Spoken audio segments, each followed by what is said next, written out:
Un'ottantina già in arrivo, altre centinaia nel resto dell'anno, perché gli sbarchi sembrano non finire mai.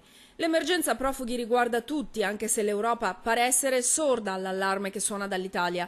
E il Ministero dell'Interno continua con l'operazione Mare Nostrum, distribuendo decine e decine di disperati alla volta nelle varie province.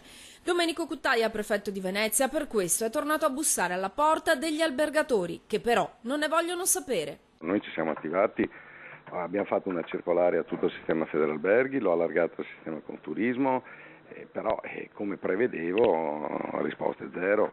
Un silenzio eloquente, come una tacita rivolta.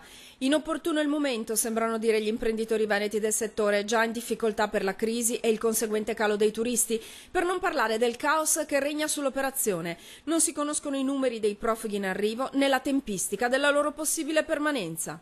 I numeri non li sanno neanche loro, ci chiedono una generica disponibilità. Il cambio viene offerto adesso, mi pare che hanno alzato il tiro perché all'inizio erano 30 euro per il soggiorno.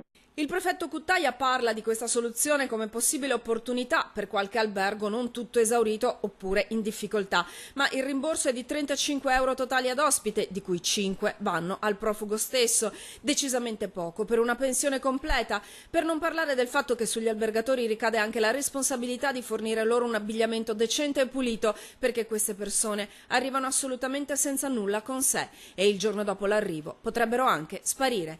No quindi negli alberghi veneti, piuttosto, semmai. Il Veneto e il Friuli sono pieni di caserme ex-CAR, centri di addestramento reclute, dove dormivano correntemente fino a 5, 6, 7, 8 anni fa i nostri ragazzi. Non vedo perché non si possano riaprire questi centri che sono attrezzati per accogliere le persone.